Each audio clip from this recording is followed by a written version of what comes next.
আমার প্রিয় ছাত্রছাত্রীবৃন্দ, নর্থ বেঙ্গল ইউনিভার্সিটির অন্তর্গত বিভিন্ন কলেজে যে সমস্ত ছাত্রছাত্রী সেকেন্ড সেমিস্টারে পড়াশোনা করছো এবং তোমাদের বেঙ্গলি মেজর 3 পেপার রয়েছে, তোমাদের জন্য এই ভিডিওটি অবশ্যই ভিডিওটি শেষ পর্যন্ত দেখবে, কোনো রকমের স্কিপ করবে না। অর্থাৎ যারা নর্থ বেঙ্গল ইউনিভার্সিটির অন্তর্গত বিভিন্ন কলেজে পড়াশোনা করছো এবং তোমরা বাংলা অনার্স নিয়ে পড়ছো সেকেন্ড সেমিস্টারে, তোমরা অবশ্যই ভিডিওটি দেখবে। North Bengal university second semester Bengali major 3 paper, তোমাদের সেকেন্ড সেমিস্টারে দুটো মেজর পেপার রয়েছে, মেজর 3 এবং মেজর 4। দেখো বেঙ্গলি তোমাদের যে কোর্স কোড সেটি এখানে দেওয়া রয়েছে। তোমাদের সিলেবাসের শিরোনামে রয়েছে বাংলা সাহিত্যের ইতিহাস, আধুনিক যুগ, সংক্ষিপ্ত পরিচয়। তোমাদের পরীক্ষাতে বড় প্রশ্ন থাকে 6 মার্ক এবং 12 মার্ক। সেই 6 মার্ক ও 12 মার্কের প্রশ্নের সাজেশন আমি এই ভিডিওতে উপস্থাপন করব। তার আগে সিলেবাস নিয়ে আলোচনা করব। আমাদের যে প্রশ্নোত্তরের পিডিএফ কপি রেডি হয়েছে, সেই প্রশ্নোত্তরের পিডিএফ কপি তোমাদের ডেমো হিসাবে দেখাবো। তোমরা অবশ্যই ভিডিওটি শেষ পর্যন্ত দেখবে। আর যদি আমাদের চ্যানেলে প্রথম এসে থাকো তাহলে নিজেদের প্রয়োজনে আমাদের চ্যানেলটি সাবস্ক্রাইব করে রাখতে পারো, তোমাদের নিজেদের প্রয়োজনে। দেখো, তোমরা যদি আমাদের কাছে প্রশ্নোত্তরের পিডিএফ কপি সংগ্রহ করতে চাও, বাংলা মেজর 3 প্রশ্নোত্তরের পিডিএফ কপি সংগ্রহ করে নিতে পারো। নোটস রেডি হয়ে গেছে, 250 টাকা পেমেন্ট করতে হবে। তোমরা 250 টাকায় কমপ্লিট নোটস পেয়ে যাবে। এর বাইরে তোমাদের কোনো প্রশ্নোত্তর পড়ার প্রয়োজন হবে না। তাই দেরি না করে আজই নিচে দেওয়া হোয়াটসঅ্যাপ নম্বরে যোগাযোগ করে নোটসগুলো সংগ্রহ করে নাও, তোমরা ভীষণভাবে উপকৃত হতে পারবে। শর্ট প্রশ্ন, বড় প্রশ্ন সব উত্তর সহ পেয়ে যাবে। সিলেবাস দেখো, তোমাদের 2024-25-এর যে সিলেবাস, সেই সিলেবাসে কি কি রয়েছে: বাংলা সাহিত্যের ইতিহাস, আধুনিক যুগ, সংক্ষিপ্ত পরিচয়। তোমাদের দুটো ভাগে ভাগ করা হয়েছে সিলেবাসকে। একটি হচ্ছে প্রথমার্ধ 19 শতক। 19 শতকের মধ্যে কি কি রয়েছে দেখো: গদ্য প্রবন্ধ, ফোর্ট উইলিয়াম কলেজ, রাজা রামমোহন রায়, ঈশ্বরচন্দ্র বিদ্যাসাগর, বঙ্কিমচন্দ্র চট্টোপাধ্যায়। 19 শতকের যে গদ্য প্রবন্ধের মধ্যে পড়তে হবে সেগুলো এইগুলো। তারপরে 2 নম্বরে রয়েছে পত্রপত্রিকা, দিগদর্শন, সংবাদ প্রভাকর, তত্ত্ববোধিনী পত্রিকা, বঙ্গদর্শন। কাব্য থেকে তোমাদের 3 নম্বরে কাব্য রয়েছে ঈশ্বরচন্দ্র গুপ্ত, মধুসূদন দত্ত, বিহারীলাল চক্রবর্তী আর রবীন্দ্রনাথ ঠাকুরের মানসী পর্ব আর সোনারতরী পর্ব। এই দুটো পর্ব পড়তে হবে কাব্যগ্রন্থ থেকে। তারপর 4 নম্বরে রয়েছে নাটক, মাইকেল মধুসূদন দত্ত, দীনবন্ধু মিত্র, গিরিশচন্দ্র ঘোষ। গিরিশচন্দ্র ঘোষের দুটো পার্ট পড়তে হবে, পৌরাণিক নাটক আর সামাজিক নাটক। এরপরে রয়েছে উপন্যাস। উপন্যাসের মধ্যে তোমাদের রয়েছে বঙ্কিমচন্দ্র চট্টোপাধ্যায়, রমেশচন্দ্র দত্ত ও স্বর্ণকুমারী দেবী। দ্বিতীয়ার্ধ অর্থাৎ 20 শতকের যে সাহিত্য, সেই সাহিত্য থেকে তোমাদের সিলেবাসে যেগুলো রয়েছে: গদ্য প্রবন্ধ থেকে রয়েছে প্রমথ চৌধুরী, বুদ্ধদেব বসু। 2 নম্বরে রয়েছে পত্রপত্রিকা। পত্রপত্রিকাতে সবুজ পত্র, কল্লোল। কাব্যগ্রন্থ বা কাব্য থেকে তোমাদের পড়তে হবে কাব্য সাহিত্য থেকে রবীন্দ্রনাথ ঠাকুর, বলাকা পর্ব ও পুরবী পর্ব, কাজী নজরুল ইসলাম আর জীবনানন্দ দাশ। আর নাটক থেকে তোমাদের পড়তে হবে দ্বিজেন্দ্রলাল রায়, পৌরাণিক ও ঐতিহাসিক নাটক, ক্ষীরোদপ্রসাদ বিদ্যাবিনোদ। উপন্যাস থেকে পড়তে হবে রবীন্দ্রনাথ ঠাকুরের 20 শতকের উপন্যাস, শরৎচন্দ্র চট্টোপাধ্যায়, বিভূতিভূষণ বন্দ্যোপাধ্যায়, তারাশঙ্কর বন্দ্যোপাধ্যায়, মানিক বন্দ্যোপাধ্যায়। আর ছোট গল্পের মধ্যে পড়তে হবে রবীন্দ্রনাথ ঠাকুর, পরশুরাম বা রাজশেখর বসু, বনফুল বা বলাইচাঁদ মুখোপাধ্যায়, প্রেমেন্দ্র মিত্র। আর গল্পকার রবীন্দ্রনাথ ঠাকুরের 19 ও 20 শতক মিলিয়ে সামগ্রিকভাবে পড়তে হবে। এই ছিল তোমাদের সিলেবাস। এই সিলেবাস অনুযায়ী যদি আমাদের কাছে প্রশ্ন উত্তরের পিডিএফ কপি সংগ্রহ করতে চাও, 250 টাকা পেমেন্ট করতে হবে।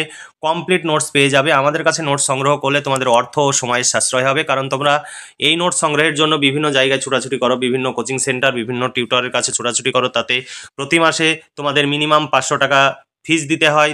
তাছাড়া তোমাদের যাতায়াত খরচ রয়েছে, টিফিন খরচ রয়েছে, তারপরে তোমাদের খাতা কলমের খরচ রয়েছে। সেই সব হিসাব যদি করতে যাও, তাছাড়া যেদিন তোমাদের পড়া থাকে সেই দিন 4 থেকে 5 ঘন্টা তোমার সময় নষ্ট হয়। সেই সময়টায় যদি আমাদের কাছে নোটস নিয়ে ঘরে বসে পড়াশোনা করো, সেই সময়টায় যদি পড়াশোনা করো, এই নোটস অল্প সময়ের মধ্যে তোমরা মুখস্থ করে ফেলতে পারবে। তাছাড়া তোমরা সেই সময়টা কম্পিটিটিভ পরীক্ষার জন্য প্রস্তুতি নিতে পারবে। তোমরা এখন থেকেই যদি ভবিষ্যতের পরিকল্পনা না করো, তাহলে পরবর্তীতে তোমাকে কষ্ট পেতে হবে।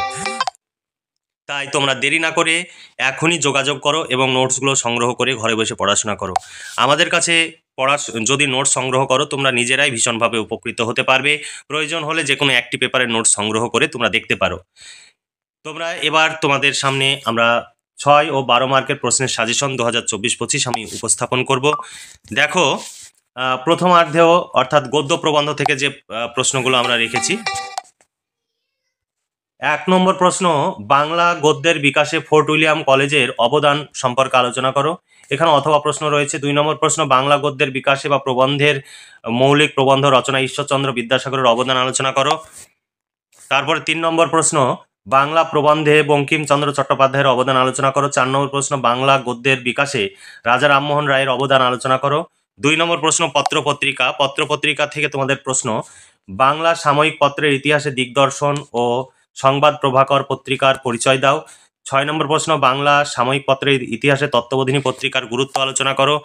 7 নম্বর প্রশ্ন, বাংলা সাময়িক পত্রের ইতিহাসে বঙ্গদর্শন পত্রিকার অবদান আলোচনা করো। কাব্য থেকে প্রশ্ন, যুগসন্ধির কবি হিসাবে ঈশ্বরচন্দ্র গুপ্তের অবদান আলোচনা করো। 9 নম্বর প্রশ্ন, বাংলা কাব্যে মধুসূদন দত্তের অবদান আলোচনা করো। 10 নম্বর প্রশ্ন, ভীষণ ইম্পর্টেন্ট তোমাদের জন্য, ভোরের পাখি কাকে বলে তার কবি প্রতিভার পরিচয় দাও। এখানে অথবা প্রশ্ন দেওয়া রয়েছে। এবার নাটক থেকে তোমাদের প্রশ্ন, 19 শতকের নাটক, বাংলা নাটকে মধুসূদন দত্তের অবদান আলোচনা করো। বাংলা পৌরাণিক ও সামাজিক নাটকে গিরিশচন্দ্র ঘোষের অবদান আলোচনা করো। বাংলা নাটকে দীনবন্ধু মিত্রের অবদান আলোচনা করো। এবার বাংলা উপন্যাস থেকে তোমাদের প্রশ্ন, বাংলা উপন্যাসে বঙ্কিমচন্দ্র চট্টোপাধ্যায়ের অবদান আলোচনা করো। বাংলা উপন্যাসে রমেশচন্দ্র দত্তের অবদান আলোচনা করো। বাংলা উপন্যাসে স্বর্ণকুমারী দেবীর অবদান আলোচনা করো, অথবা একজন মহিলা কথা সাহিত্যিকের ঔপন্যাসিক প্রতিভার পরিচয় দাও। এবারে 20 শতকের প্রবন্ধ থেকে তোমাদের প্রশ্ন আমি তুলে ধরবো। আমাদের কাছে এই নোটস তোমরা যদি সংগ্রহ করতে চাও 250 টাকা পেমেন্ট করতে হবে। কমপ্লিট নোটস পেয়ে যাবে, এর বাইরে তোমাদের কোনো প্রশ্ন উত্তর পড়ার প্রয়োজন হবে না। তোমাদের এই নোটস সংগ্রহের জন্য বিভিন্ন জায়গায় ছোটাছুটি করার প্রয়োজন হবে না।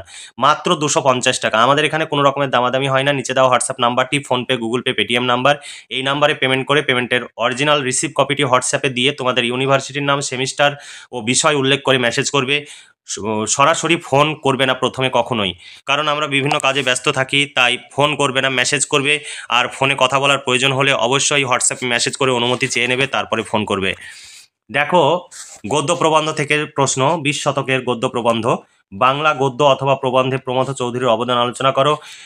তারপরে পত্রপত্রিকা থেকে প্রশ্ন, বাংলা সাময়িক পত্রের সবুজ পত্র পত্রিকার অবদান আলোচনা করো, এটি ভীষণ গুরুত্বপূর্ণ। বাংলা সাময়িক পত্রের ইতিহাসে কল্লোল পত্রিকার গুরুত্ব আলোচনা করো। এরপরে 3 নম্বর, কাব্য কবিতা থেকে বাংলা কাব্যে জীবনানন্দ দাশের অবদান আলোচনা করো। 5 নম্বর প্রশ্ন, বাংলা কাব্যধারায় কাজী নজরুল ইসলামের অবদান আলোচনা করো। বাংলা নাটক থেকে প্রশ্ন, বাংলা ঐতিহাসিক ও পৌরাণিক নাটকে দ্বিজেন্দ্র লাল রায়ের অবদান আলোচনা করো। উপন্যাস থেকে প্রশ্ন, দেখো, বাংলা উপন্যাসে রবীন্দ্রনাথ ঠাকুরের অবদান আলোচনা করো। বাংলা উপন্যাসে শরৎচন্দ্র চট্টোপাধ্যায়ের অবদান আলোচনা করো। তারপর 9 নম্বর প্রশ্ন, বাংলা উপন্যাসের ধারায় ত্রয়ী বন্দ্যোপাধ্যায়ের অবদান আলোচনা করো। এখানে ত্রয়ী বন্দ্যোপাধ্যায়ের নাম দেওয়া রয়েছে, বিভূতিভূষণ বন্দ্যোপাধ্যায়, তারাশঙ্কর বন্দ্যোপাধ্যায়, মানিক বন্দ্যোপাধ্যায়। তারপরে 6 নম্বর প্রশ্ন, বাংলা ছোট গল্পে রবীন্দ্রনাথ ঠাকুরের অবদান আলোচনা করো। ভীষণ ইম্পর্টেন্ট প্রশ্ন। 11 নম্বর প্রশ্ন, বাংলা ছোট গল্পে রাজশেখর বসু ওরফে পরশুরামের কৃতিত্ব আলোচনা করো। এই দুটো প্রশ্নের মধ্যে একটি প্রশ্ন পরীক্ষায় আসার সম্ভাবনা ভীষণ প্রবল। 12 নম্বর প্রশ্ন, বাংলা ছোট গল্পে বনফুল ওরফে বলাইচাঁদ মুখোপাধ্যায়ের অবদান আলোচনা করো। 13 নম্বর প্রশ্ন, বাংলা ছোট গল্পে প্রেমেন্দ্র মিত্রের অবদান আলোচনা করো। এই ছিল তোমাদের সাজেশন ভিত্তিক প্রশ্ন, তবে যেগুলোতে স্টার চিহ্ন দেওয়া রয়েছে সেইগুলোই তোমাদের জন্য সাজেশন। বাকি যে প্রশ্নগুলো দেখলে সমস্ত প্রশ্নের উত্তর আমাদের কাছে এই পিডিএফ কপিতে পেয়ে যাবে। তোমাদের আর সিলেবাসের 90% কভার করা রয়েছে।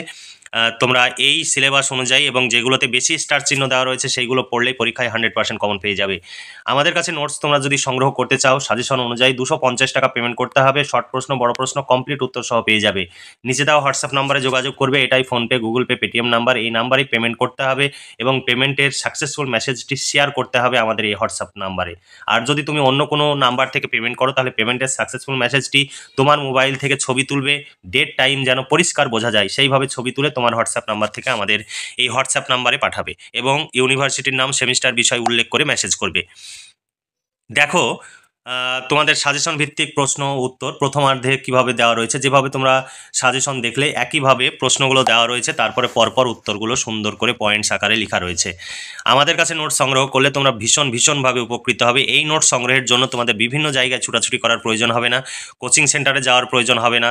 10 কিলোমিটার, 20 কিলোমিটার, 50 কিলোমিটার অতিক্রম করে তোমরা এই নোট সংগ্রহের জন্য সেখানে যাও, বসে বসে তোমরা নোটস লেখো, তারপরে বাড়ি ফিরে এসো। এতে তোমাদের কারো 4 ঘন্টা, কারো 5 ঘন্টা, কারো 6 ঘন্টা, এমনকি কারো সারা দিন নষ্ট হয়। এত সময়ের অপচয় যদি তুমি করো তাহলে পরবর্তীতে তোমাকে এই সময় কিন্তু ভীষণভাবে যন্ত্রণা দেবে। কারণ সময়ের গুরুত্ব যদি আমরা না বুঝি তাহলে সময় কিন্তু আমাদের কখনোই ছাড়বে না। তাই তোমরা নিজেরা আমাদের কাছ থেকে এই নোটস, তৈরি করা নোটস, যে নোটস তুমি টিউশনিতে গিয়ে বা কোচিং সেন্টারে গিয়ে লিখছো সেই নোটস আমাদের কাছে পেয়ে যাচ্ছ। তাহলে 250 টাকায় দুখানা খাতার দাম, সেই দুখানা খাতার দামে তুমি পুরো কমপ্লিট নোটস পেয়ে যাচ্ছ। তাহলে তুমি কেন এত সময় এবং অর্থ ব্যয় করবে? তোমরা সেই সময়টা পারিবারিক কাজে বা কোনো কম্পিটিটিভ পরীক্ষার জন্য প্রস্তুতি নাও এবং তোমার ভবিষ্যৎ জীবনে তুমি সুপ্রতিষ্ঠিত হওয়ার জন্য এখন থেকেই চেষ্টা চালাও। তাহলে ভবিষ্যৎ জীবনে তুমি প্রতিষ্ঠিত হতে পারবে এবং তোমার ভবিষ্যৎ জীবনটি সুন্দর হবে। তাই দেরি না করে নোটসগুলো সংগ্রহ করো এবং ঘরে বসে পড়াশোনা করে পরীক্ষার জন্য প্রস্তুতি নাও। তোমরা ভীষণভাবে উপকৃত হতে পারবে। তাই দেরি না করে আজই নিচে দেওয়া হোয়াটসঅ্যাপ নাম্বারে যোগাযোগ করো এবং নোটসগুলো সংগ্রহ করে নাও। তোমরা নোটসগুলো দেখতে পাচ্ছ, খুব সুন্দর করে পয়েন্টস আকারে লেখা রয়েছে। যেভাবে পরীক্ষার খাতায় লিখতে হবে সেইভাবেই লেখা রয়েছে। কিছু কিছু প্রশ্নের উত্তরে অনেক পয়েন্টস দেওয়া রয়েছে, তোমাকে সমস্ত পয়েন্টস লিখতে হবে এমন নয়।